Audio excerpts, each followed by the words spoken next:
UP में विधानसभा के चुनाव चल रहे हैं। राजनीतिक दल प्रचार में जोरों से लगे हुए हैं और इसी कड़ी में पूर्व सीएम अखिलेश यादव ने पीलीभीत विधानसभा क्षेत्र में रैली को संबोधित किया। यहां उन्होंने सीएम योगी आदित्यनाथ पर हमला बोलते हुए कहा कि काका गए तो बाबा जरूर जाएंगे। आखिर क्या है काका का बाबा से कनेक्शन, इस रिपोर्ट में देखिए। कि अगर काका गए हैं तो बाबा भी चले जाएंगे। काका मतलब है काले कानून, तो बाबा भी जाएंगे, इन्हें कोई रोक नहीं सकता। यूपी में विधानसभा चुनाव को लेकर आरोपों का दौर खत्म होने का नाम नहीं ले रहा है। शनिवार को अखिलेश यादव पीलीभीत पहुंचे, जहां उन्होंने सबसे पहले अहमद हसन का जिक्र करते हुए जनसभा की शुरुआत की। उन्होंने कहा कि बड़े दुख की बात है कि अहमद हसन जी अब हमारे बीच नहीं रहे। अहमद हसन जी ने नेताजी और सपा का साथ कभी नहीं छोड़ा, चाहे नौकरी में रहे हों या नौकरी के बाद। कि समाजवादी पार्टी के बहुत ही वरिष्ठ नेता जो नेताजी के समय से लगातार नेताजी के साथ रहे, अभी लीडर ऑफ अपोजिशन थे, विधान परिषद में हमारी पार्टी के नेता प्रतिपक्ष थे। बड़े दुख की बात है कि आज वो हमारे बीच नहीं रहे हैं, आज उनका देहांत हो गया।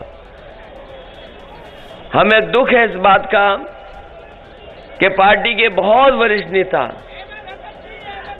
अहमद हसन जी हमारे बीच नहीं रहे।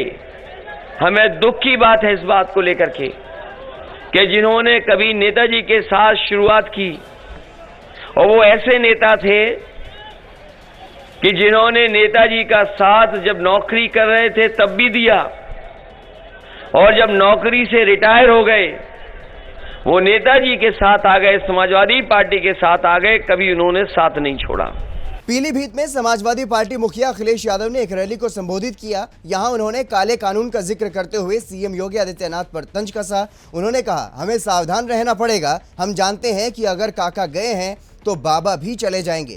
ये शॉर्ट फॉर्म इसलिए बोल रहा हूं क्योंकि भाजपा वाले बहुत शॉर्ट फॉर्म बना रहे हैं। काका का मतलब काले कानून।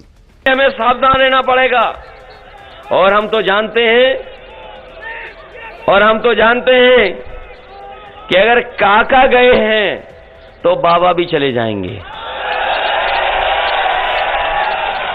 अगर काका गए हैं, ये इसलिए शॉर्ट फॉर्म बोल रहे हैं कि ये भारतीय जनता पार्टी वाले बड़े शॉर्ट फॉर्म बना रहे हैं आजकल ABCD के।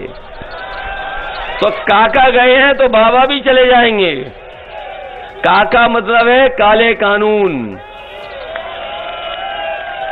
काका का मतलब है काले कानून। अगर काका गए हैं तो बाबा भी जाएंगे, इन्हें कोई रोक नहीं सकता। वहीं योगी आदित्यनाथ पर तंज कसते हुए अखिलेश ने कहा कि पैदल पैदल तो पहले ही कर दिए गए थे, अब चुनाव लड़ने भी अपने घर पहुंच गए हैं। उत्तर प्रदेश का किसान, नौजवान और व्यापारी इस बार भाजपा को साफ कर देंगे। साथ ही ये भी कहा कि बाबा मुख्यमंत्री तो बिजली कारखानों के नाम भी नहीं ले पाते। जो बिजली कारखानों और बिजली यूनिट का नाम नहीं ले पाते, वो बिजली क्या देंगे। पैदल पैदल तो पहले ही कर दिए गए थे। पैदल पैदल तो पहले ही कर दिए गए थे। अब चुनाव लड़ने भी अपने घर पहुंच गए हैं।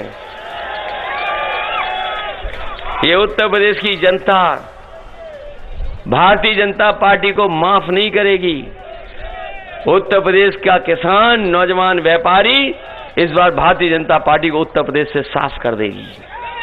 अखिलेश यादव कहते हैं कि ये लोकतंत्र और संविधान बचाने का चुनाव है। ये सरकार ऐसी है जिसमें किसी की परवाह नहीं है। हमने और आपने जलियांवाला बाग की कहानी कितनी बार सुनी होगी। आजाद भारत में अगर दोबारा ऐसी घटना हुई तो लखीमपुर में हुई, जहां किसानों को जीप से कुचल दिया गया। न सिर्फ लखीमपुर में किसानों की जान गई, बल्कि दिल्ली में भी किसानों को दबाने की कोशिश की गई और उनके ठिकानों पर भी छापे मारे गए। सरकार ऐसी है जिसने किसी की परवाह नहीं की। हमने और आपने जलियांवाले बाग की कहानी कितनी सुनी है, कितनी बार हम और आप लोग देखते हैं, समझते हैं बात को। अगर आजाद भारत में जलियांवाले जैसी घटना अगर कहीं हुई थी तो लखीमपुर में हुई थी। एक जीप सर किसानों को कुचल दिया, किसानों की जान गई।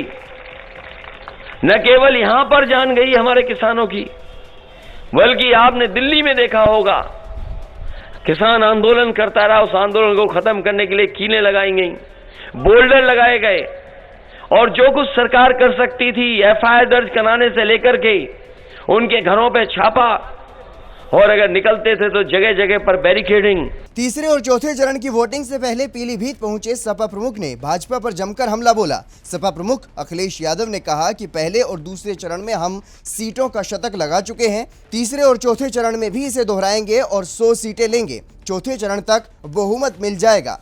अब भले ही सभी दल अपनी अपनी जीत का दावा कर रहे हों, लेकिन जनता किसे अपना राजा चुनती है, यह आने वाली तारीख 10 मार्च को सामने आएगा। Bureau report, R9 news.